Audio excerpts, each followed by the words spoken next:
Students আজকে sonnet number 73 এইটা নিয়ে আলোচনা করব। Sonnet number 73 poem William Shakespeare. Shakespeare সম্বন্ধে যাই বলি অ্যাকচুয়ালি কম বলা হয়, সেই কারণে শেক্সপিয়ার নিয়ে এই ক্লাসে কিছু বলছি না, পরে অন্য কোনো একটা ক্লাসে অবশ্যই শেক্সপিয়ার নিয়ে বিশদ আলোচনা করা যাবে। শেক্সপিয়ারকে বলা হতো বা বলা হয় দ্য বার্ড অফ অ্যাভন। অ্যাভনে জন্মেছিলেন তিনি। 23 এপ্রিল 1564 তার জন্ম, মৃত্যু 23 এপ্রিল 1616, মাত্র 52 বছর বেঁচে ছিলেন। তিনি কবি ছিলেন, he was the poet, playwright, actor এবং আরও অনেক কিছু তিনি করেছেন। 39 প্লেজ, 39টা নাটক লিখেছেন, 154খানা সনেট লিখেছেন এবং আরও কিছু লং ন্যারেটিভ পোয়েমস, এবং প্রতিটাই ইংরেজি সাহিত্যে ভীষণ চর্চিত, প্রশংসিত। শেক্সপিয়ারকে বাদ দিলে ইংরেজি সাহিত্যর অর্ধেকের বেশি বাদ চলে যায়। এবার শেক্সপিয়ারের এই যে সনেটগুলো 154টা সনেট, তার মধ্যে একটু প্রারম্ভিক আলোচনায় বলে দিই, 1 থেকে 126 অব্দি সনেট তিনি একজন অ্যাট্রাকটিভ ইয়াং ম্যানের উদ্দেশ্যে লিখেছেন এবং তার আইডেন্টিটি কিন্তু পরিষ্কার নয়। আমরা কেউই, তখনকার মানুষ আজও এবং আজকের পাঠকও গেস করেন, ধারণা করেন কে, কিন্তু পরিষ্কার সঠিক উত্তর আজ অবধি আমাদের কাছে পাওয়া যায়নি। এটা একটা মিস্ট্রি। তার মধ্যে প্রথম 17টা সনেটকে বলা হয় প্রো রিক্রিয়েশন সনেট, ওই 1 থেকে 126, এবং তার প্রতিটা সনেটেরই থিম হচ্ছে love, beauty and to attain immortality. এবং 127 থেকে 154, 154, এই যে মাঝখানে 78 to 86টা তিনি তার রাইভাল পোয়েটদের উদ্দেশ্যে কিছু লিখেছেন, এবং তার এই 78 to 86 আর বাকিটা address to a mysterious woman who is portrait as a seductive and deceitful. সব চরিত্রগুলোই মিস্টিরিয়াস, তাদের ক্লিয়ার আইডেন্টিটি পাওয়া যায় না। যে ফেয়ার ইউথের কথা শেক্সপিয়ারের নাটকে আমরা পাই, সনেটে পাই, গেস করা হয় যে দুজনের সম্বন্ধে গেস করা, একজন হচ্ছে 3rd আর্ল অফ সাউদাম্পটন, আরেকজন হচ্ছে 3rd আর্ল অফ পেমব্রোক। হ্যাঁ, কিন্তু কোনোটাই ওয়াইডলি অ্যাকসেপ্টেড নয়। এটা শেক্সপিয়ারের সনেটের একটা, মানুষের সনেট পড়ার সময় মানুষ একটা কৌতূহলের বিষয়। এবং সনেটের একটা ইতিহাস আছে। সনেট প্রথম লেখা হয় ইটালিতে লেখা হয়। সনেট কথাটা এসছে ইটালিয়ান ওয়ার্ড সোনাটা থেকে। সোনাটা মানে হচ্ছে লিটল সং বা লাভ সং বা সং। এবং প্রথম লিখেছিলেন জিয়াকোমোড লেটিনি বলে একজন। তিনি এই এক্সপেরিমেন্টটা করেছিলেন। এই 14 লাইনের কবিতা লিখেছিলেন এবং তাতে কিছু স্ট্রেসড, আনস্ট্রেসড, নানা রকম পরীক্ষা নিরীক্ষা করেছিলেন, এবং তারপরে সেইটাকে জনপ্রিয় করে পেট্রার্ক। তিনিও ইটালিয়ান। পেট্রার্কের সনেট আমি এর আগে বলেছি, 2 লাইনকে বলে একসঙ্গে কাপলেট, 3টাকে বলে টারসেট, 4টাকে বলে কোয়াট্রেন, 6টা লাইনকে একসঙ্গে বলে সেস্টেট, 8টা লাইনকে বলে অক্টেভ। আর স্পেন্সার কিছু লিখেছেন, 9 লাইনেরও কবিতা লিখেছেন, সনেটে একসঙ্গে 9 লাইনও লিখেছেন। এইবার এই যে সনেটগুলো, ইটালিয়ান সনেট তো ইটালিতে জনপ্রিয় হলো। তারপর Thomas yacht, Henry Howard, Earl of সারে, এদের হাত ধরে ইংল্যান্ডেও সনেটের জনপ্রিয়তা বৃদ্ধি পেল। শেক্সপিয়ার লিখলেন, স্পেন্সার লিখলেন। আসলে সনেট লেখেননি বা লেখার চেষ্টা করেনি এরকম কবির সংখ্যা খুব কম পৃথিবীতে। ভারতবর্ষেও মাইকেল মধুসূদন দত্ত চতুর্দশপদী কবিতা লিখেছেন বাংলায়। তিনি বলেছিলেন যে পেট্রার্ক যদি সনেট লিখতে পারেন, আমি কেন পারবো না। পেট্রার্ক আসলে বাই বার্থ ইটালিয়ান ছিলেন না, সেই জন্য বলেন যে পেট্রার্ক যদি ইটালিয়ান ভাষায় সনেট লিখতে পারেন বা ওই টমাস ইয়াট, হেনরি হাওয়ার্ড যদি লিখতে পারেন আমিও পারবো, এবং তিনি খুব সফলভাবে লিখেছিলেন। যাই হোক, এবং এই কবিতা একটা মিটার বলে গল্প একটা আলোচনায় আসে। সেই এই যে সনেটগুলো আমরা পড়বো, এগুলো আয়াম্বিক পেন্টামিটারে লেখা। আয়াম্বিক পেন্টামিটার মানে আমরা শব্দ উচ্চারণ করার সময় একটা ভাওয়েলে জোর দিই, একটা ভাওয়েলে কম, একটা বেশি জোর দিই, একটা কম জোর দিই। সেই আয়াম্বিক পেন্টামিটারে 10টা সিলেবল থাকে।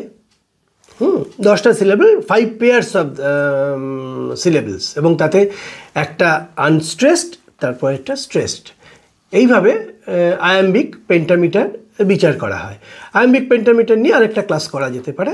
আজকে শেক্সপিয়ারের এই সনেটটা নিয়ে আলোচনা করি। আর শেক্সপিয়ার যে সনেট লিখতেন, তিনি তার মতো করে লিখতেন। তিনি 3টে কোয়াট্রেন লিখতেন, তারপর একটা কনক্লুডিং কাপলেট লিখতেন। তার সঙ্গে কিন্তু পেট্রার্কের সনেটের ফর্মের সেই অর্থে কোনো মিল নেই। 14 লাইনের লিখতেন, তিনি আয়াম্বিক পেন্টামিটারও মেনটেন করেছেন। এই কবিতাটাও, এই সনেটটাও আয়াম্বিক পেন্টামিটারেই লেখা, কিন্তু উনি স্ট্রেট যে প্রথম 6টা লাইনের একটা স্ট্যাঞ্জা আর এই 8টা লাইনের একটা স্ট্যাঞ্জা, এইভাবে তিনি লেখেননি।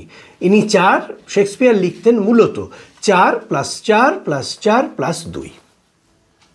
এবং শেক্সপিয়ারের যে সনেটগুলো, বা আমরা রবীন্দ্রনাথের ক্ষেত্রেও গীতাঞ্জলির ক্ষেত্রে দেখেছি, কবিতার কোনো নাম নেই, এখানেও সনেটগুলোর নাম নেই, শুধু নাম্বার দিয়ে করা আছে।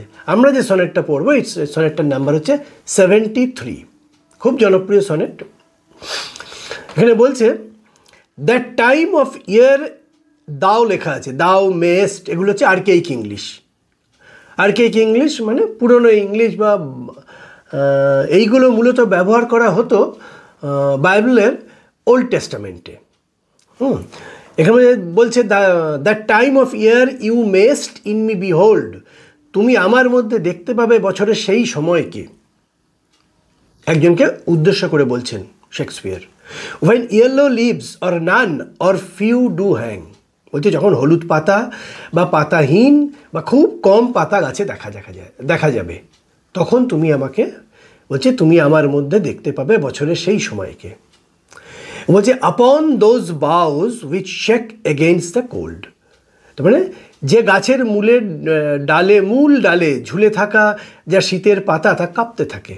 upon those boughs which shake, যেগুলো কাঁপে, হাওয়ায় কাঁপছে শীতকালের। bare ruined choirs were late and the sweet birds sang, খালি ধ্বংসপ্রাপ্ত গির্জা, যেখানে গান হতো, একটা গির্জার কথা বলেছেন যেখানে গান হতো, যেখানে আগে মিষ্টি পাখির গান করত, সেই গির্জার চত্বরেই সেই গাছটা, যেখানে পাতা নেই।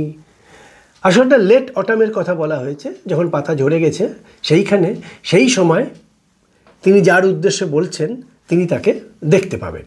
এটা গেল প্রথম 4টে লাইন। এবার দ্বিতীয় 4টে লাইন, ইন মি দাও, বলেছে in me thou seest the twilight of such day. আসলে in me you see the twilight of such day, তুমি আমার মধ্যে দেখতে পাবে গোধূলিকে, সেই রকম দিনের গোধূলিকে। অ্যাজ আফটার সানসেট ফেডেথ, মানে ফেড ইন দ্য ওয়েস্ট, সূর্যের যখন পশ্চিম দিকে সূর্য অস্ত চলে যাবে। উইচ বাই অ্যান্ড বাই, আস্তে আস্তে, black night doth take away, যেটা কিনা আস্তে আস্তে অন্ধকার রাত্রি গ্রাস করে নেবে। ডেথস সেকেন্ড সেলফ, মৃত্যুর দ্বিতীয় পর্যায় বা ভাগ। Death's second self and seals up all is rest, এবং যা সবাইকে চিরতরে বিশ্রাম দেয়। জন্ম যেমন, ঠিক মৃত্যুও মানুষের জীবনে অপরিহার্য।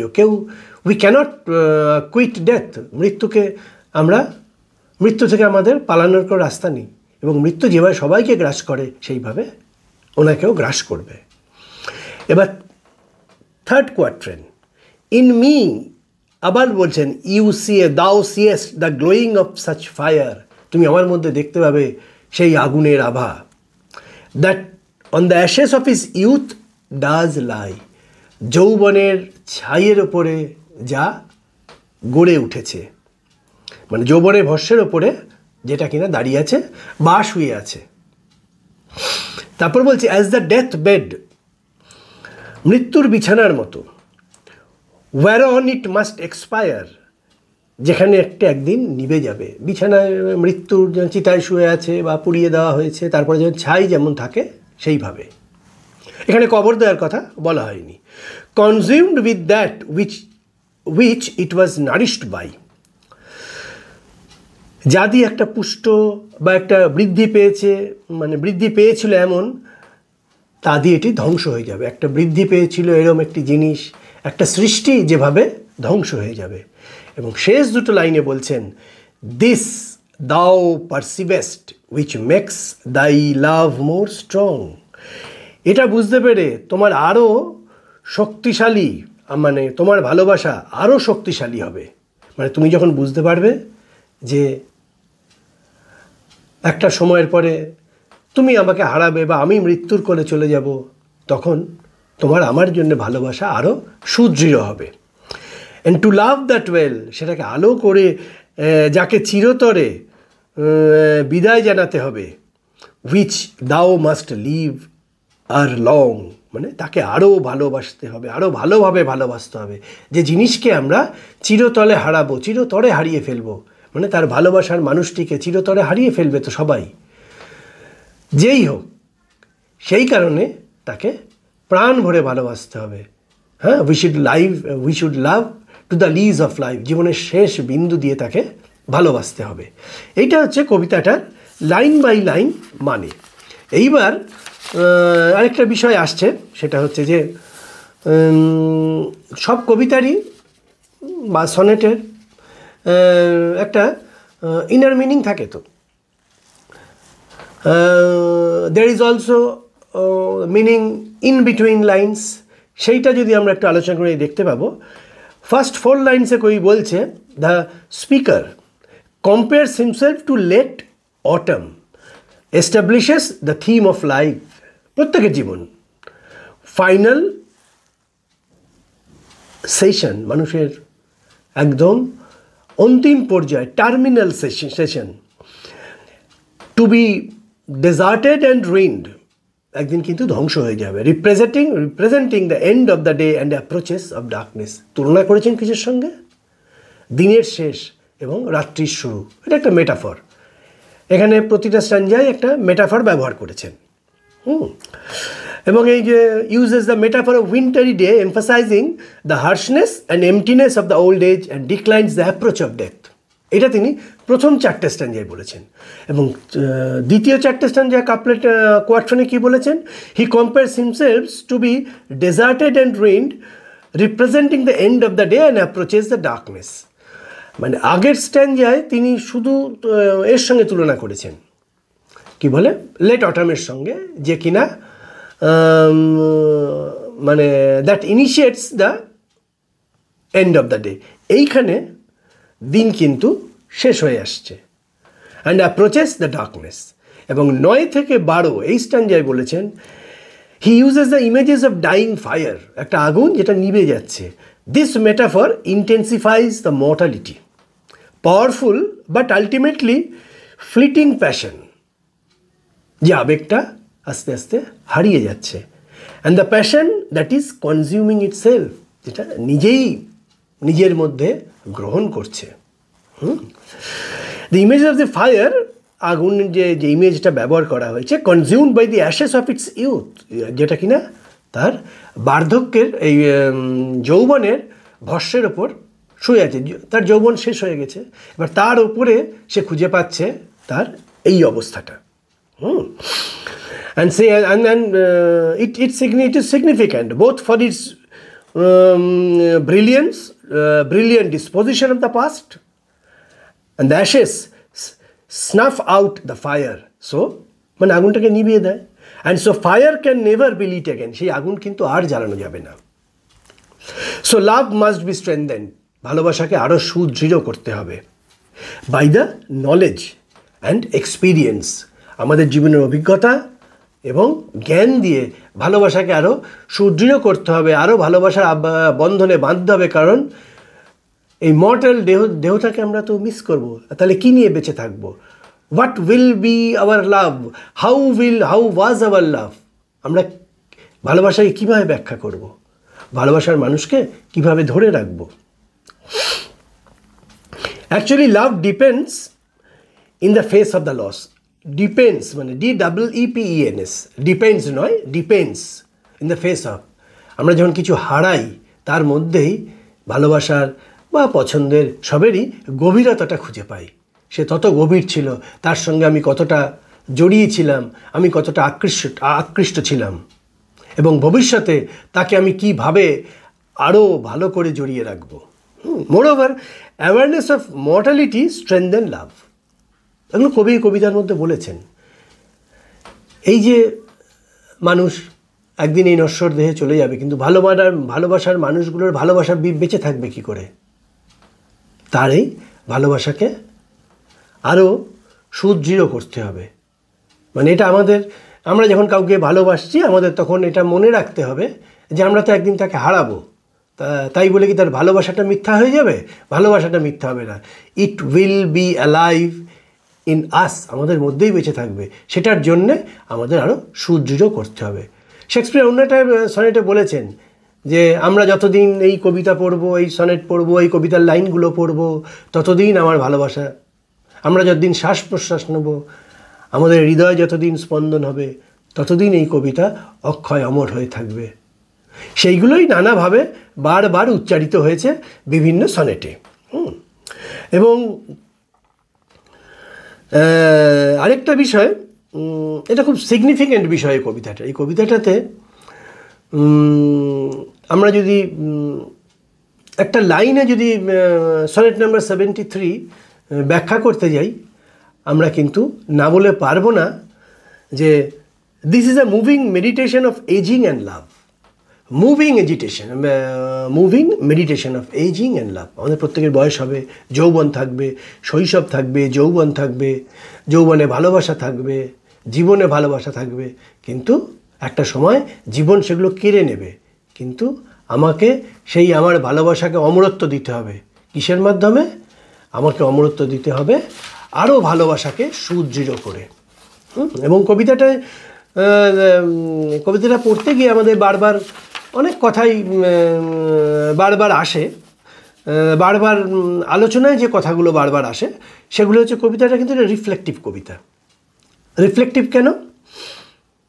ইট লুকস বিহাইন্ড এজিং প্রসেস। তো ইউথের দিকে, পেছন দিকে তাকিয়েছে, ইউথের ব্যাখ্যা দিচ্ছে, ইউথের ভস্যের ওপর সে আজকে শুয়ে আছে, এবং সেই ইউথের ভস্যের ওপরেই যে ভালোবাসা আজকে শুয়ে আছে, বা যে পছন্দের মানুষ শুয়ে আছে, বা যা কিছু হয়ে আছে, তাকে আরও সুদৃঢ় করতে হবে। এটা মেডিটেটিভ। আমি একটু আগেই বললাম যে it is a beautiful meditation of love and ageing. এখানে ধ্যান করেছেন না, he thinks deeply about love, it's mortality, and how ageing underlined our life, our love. Melancholic, it is also melancholic, দুঃখের কবিতা। এমনি দুঃখের যে অনুষঙ্গগুলো কবিতা, গল্প, নাটকে থাকে সেগুলো খুব জনপ্রিয় হয়, মানুষ পছন্দ করে, যে কোনো কারণেই হোক। এবং এটাও, এর মধ্যেও দুঃখ আছে, যৌবনকে হারাচ্ছে, প্রিয় মানুষ চলে যাবে, সে যাতে না যায় তার জন্য তিনি একটা পরামর্শ দিয়েছেন। এই পরামর্শে আমরা যদি উপকৃত হই, আমাদের ভালোবাসার মানুষকে ধরে রাখতে পারি আমাদের হৃদয়ে বা মননে। এবং ফিলোসফিক্যাল, এর মধ্যে দর্শন আছে, জীবন কীরকম হওয়া উচিত। শেক্সপিয়ার নাটক লিখেছে, শেক্সপিয়ারের সনেট লিখছে, তার মধ্যে ফিলোসফি থাকবে না? এটা তো একটা অবাস্তব বিষয়। এবং কনসোলেশন আছে, at the end we find a consolation, যে আমরা আসলে আমাদের প্রিয়জনকে কোনোভাবেই হারাবো না। তার একমাত্র পথ হচ্ছে আরও সুদৃঢ় বন্ধনে আমাদের আবদ্ধ করতে হবে। এবং ফাইনাল কাপলেটের ক্লোজনেসও আছে, একটা আত্মীয়তা। আত্মীয় মানে তো আমাদের কাকা কাকিমা, বাবা, জেঠু জেঠিমা, এরকম নয়। আত্মীয়তা হচ্ছে closeness to our heart and spirit. এই কবিতাটার মধ্যে আমরা এত জিনিস খুঁজে পাই। এবং এই কবিতাতে আমরা আরেকটা জিনিস খুব সুন্দরভাবে, মানে moreover we see a gentle blend of sadness and reflection, মানে reflection of sadness. আর কি পাই? Intimacy, আন্তরিকতা পাই, and acceptance পাই, এবং পাই এ কোয়াইট হোপ, একটা শান্ত আশা, যে আশা আমাদের আগামী দিনে বেঁচে থাকতে সাহায্য করবে এবং যারা ভালোবাসে তাদের ভালোবাসতেও সাহায্য করবে। ফলে আমরা এই কবিতাটা পড়তে গিয়ে আবার মানে শেষ করার সময় আবার একই কথা বলবো, ইট is a phenomenal meditation of love and aging. We cannot but read it. আমাদের এটা পড়তেই হবে এই কবিতাটা। এবং শেক্সপিয়ারকে বাদ দিয়ে, শেক্সপিয়ারের সনেটকে বাদ দিয়ে তৎকালীন ইংরেজি সাহিত্যের লাভ, মর্টালিটি, এজিং, লাভার্স, এগুলো আমরা অনুধাবন করতে পারবো না। So we must read Shakespeare, we must explore Shakespeare.